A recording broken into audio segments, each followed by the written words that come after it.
राज्य सरकार को प्राप्त हुआ था, इनके अपील आवेदन को अस्वीकृत करने का निर्णय लिया गया।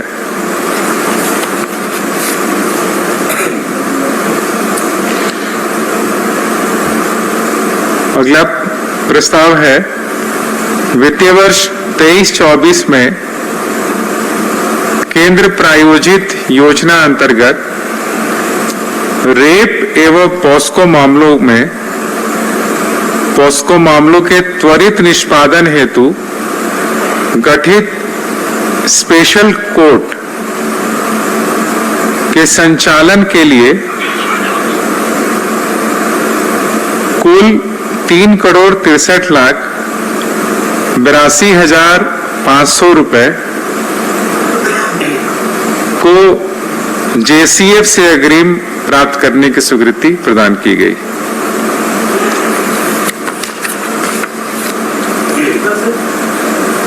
अमाउंट 3,63,82,500।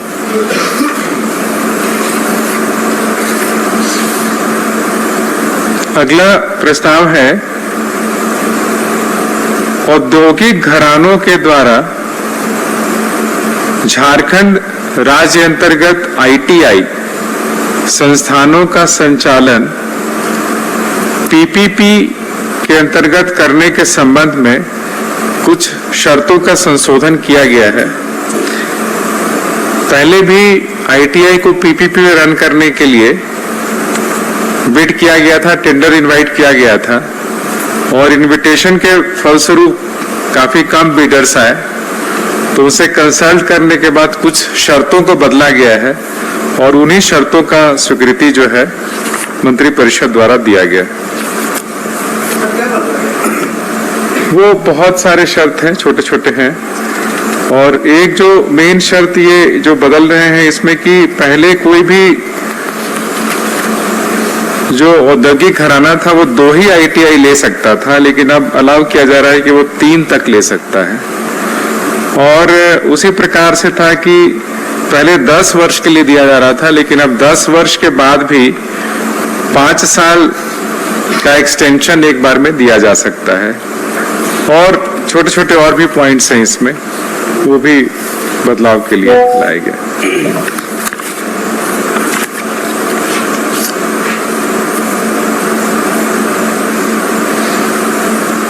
अगला प्रपोजल है झारखंड राज्य के निदेशालय नियोजन एवं प्रशिक्षण अंतर्गत संचालित सरकारी आईटीआई तथा संलग्न कार्यालयों में उपलब्ध जो अकार्यरत हमारे भारी और लघु मशीन उपकरण हैं, उनको ई ऑक्शन प्रणाली के माध्यम से डिस्पोजल करने के लिए वित्तीय नियमावली 235 को शिथिल करते हुए मनोनयन के आधार पर एमएसटीसी को चयन करने का निर्णय लिया गया है। एमएसटीसी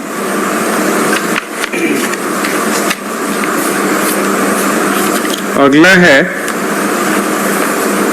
स्कूली शिक्षा एवं साक्षरता विभाग का प्रस्ताव। वर्ष 84-85 चरण के झारखंड राज्य में अवस्थित परियोजना उच्च विद्यालयों में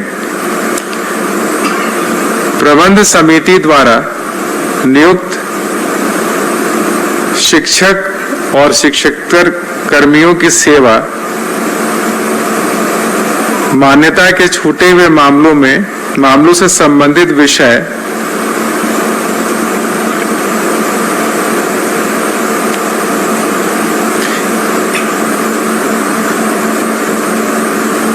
में विभागीय इनका ज्ञापांक है 2725 द्वारा गठित समिति की अनुशंसा के आधार पर सहायक शिक्षकों की सेवा की मान्यता प्रदान किए जाने एवं शेष मामलों में सेवा मान्यता के दावे को अस्वीकृत करने के संबंध में जो प्रोजेक्ट विद्यालय खोले गए थे जो 81 से लेकर के 84-85 के दौरान में उन प्रोजेक्ट विद्यालयों में जो प्रबंध समिति ने टीचर्स रखे थे, उसके लिए जो कुछ टीचर्स जिसको कि अमान्य कर दिया गया था, उसके बाद लोग सुप्रीम कोर्ट भी गए थे। तो सुप्रीम कोर्ट के बाद एक समिति का गठन हुआ विभाग के स्तर पे और निदेशालय के स्तर पे, और उस समिति के रिकमेंडेशन के बेसिस पे जो टीचर्स क्वालिफाई करते हैं उनको रखा जाएगा और जो डिसक्वालीफाई करेंगे उनको हटा दिया जाएगा।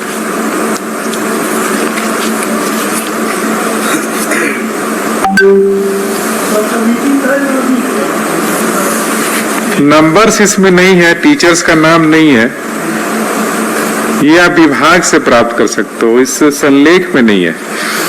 इसमें सिर्फ लिखा है कि जो टोटल अमाउंट होगा खर्च वो 72.20 करोड़ रुपया हर एक साल इसमें वहन करना होगा। बाकी संख्या और उसका डिटेल्स इसमें नहीं दिया हुआ है।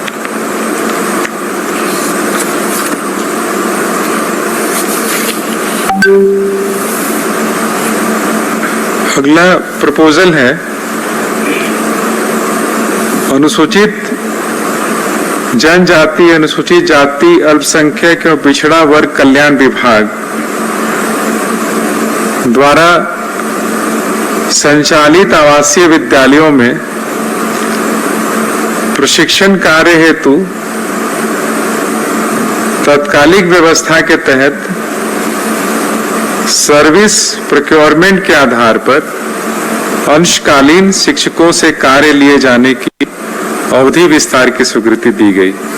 ये ऑलरेडी ये सर्विस प्रोवाइडर पहले से काम कर रहे हैं, जो कि अंशकालीन शिक्षकों की सेवाएं उपलब्ध करा रहे हैं। इनको अवधि विस्तार दिया गया है 1 वर्ष के लिए, और इस बीच नियमित नियुक्ति के लिए भी विभाग द्वारा कार्रवाई की जाएगी।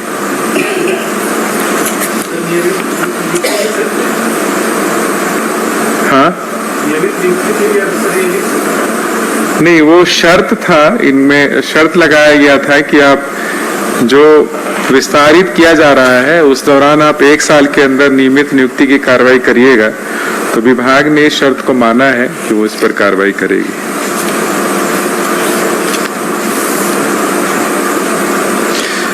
अगला प्रस्ताव है, ये परमेश्वर मुंडा जो झारखंड प्रशासनिक सेवा के हैं और संप्रति निदेशक लेखा प्रशासन एवं स्वनियोजन DRDA देवघर हैं, इनको 6/7/15 से के भूतलक्षी प्रभाव से मूल कोटि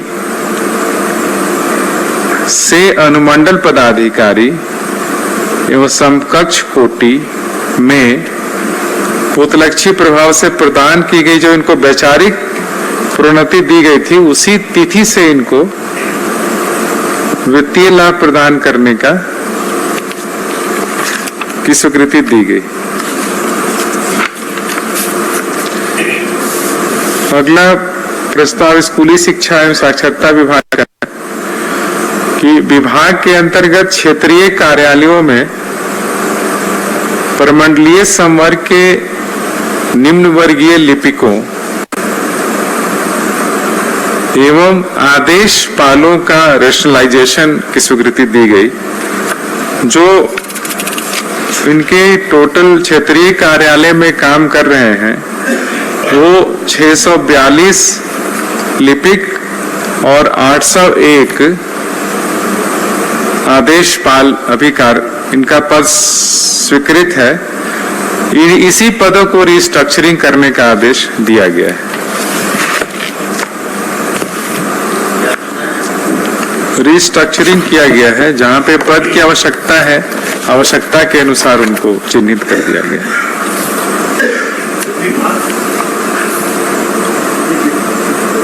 स्कूली शिक्षा एवं साक्षरता।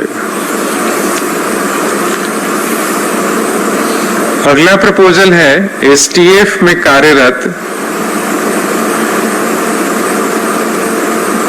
सभी पुलिस पदाधिकारी और कर्मियों को दिए जाने वाले विशेष भत्ता को 7th PRC के आलोक में पुनरीक्षित करने की स्वीकृति दी गई।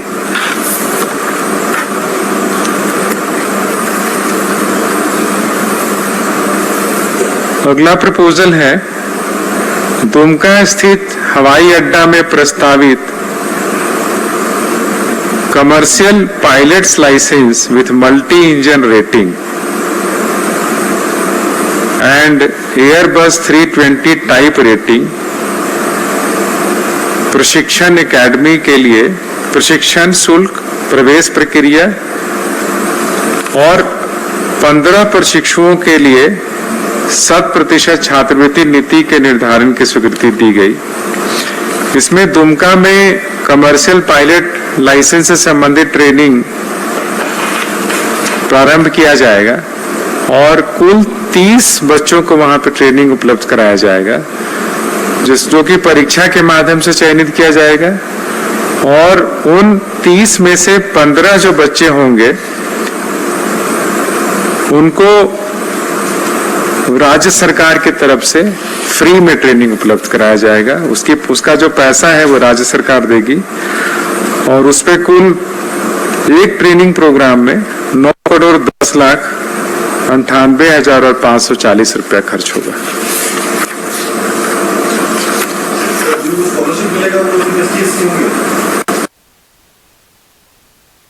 दिया जाएगा 15 लोगों को।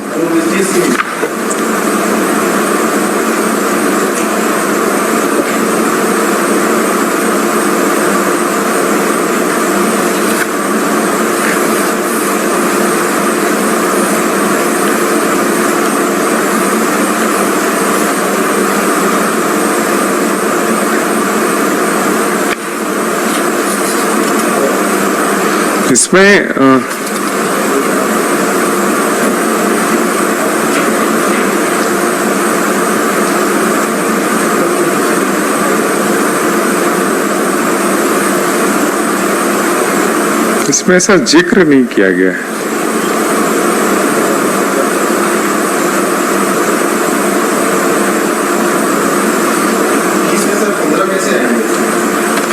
ये 30 के 30 होंगे। इनका आरक्षण नीति के अनुसार एग्जाम देने के बाद आरक्षण नीति के अनुसार ही इनका सिलेक्शन होगा और उसका क्वालिफिकेशन है मिनिमम 10+2 रहेगा और इक्विवेलेंट, और 5% का रिलैक्सेशन दिया जाएगा with for SC, ST, OBC।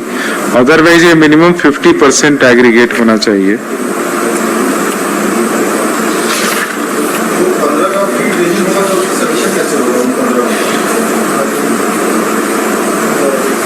तीस का सिलेक्शन किया जाएगा, 30 का सिलेक्शन होगा।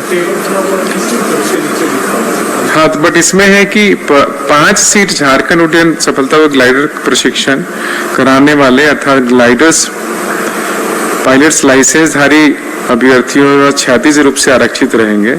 झारखंड उड्डयन संस्थान में ग्लाइडर पायलट लाइसेंस योग्यताधारी अभ्यर्थी नहीं मिलने पर यह किया जाएगा। कुल 30 प्रशिक्षुओं में से मेघाक्रम के अनुसार प्रभावी आरक्षण के प्रावधानों का पालन करते हुए 15 प्रशिक्षुओं का प्रशिक्षण राज्य सरकार के मंत्रिमंडल के द्वारा 100% छात्रवृत्ति योजना के माध्यम से संपोषित किया जाएगा।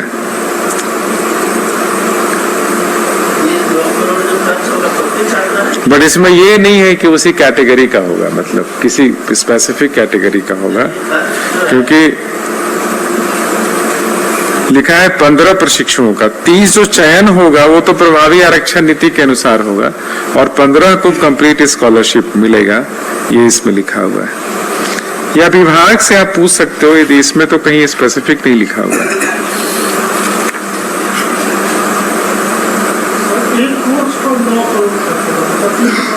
जो 15 लोगों को जो प्रशिक्षण दिलाया जाएगा, जो फ्री में, जिसको स्कॉलरशिप दिया जाएगा, उस पे 9 करोड़ रुपया खर्चा होगा।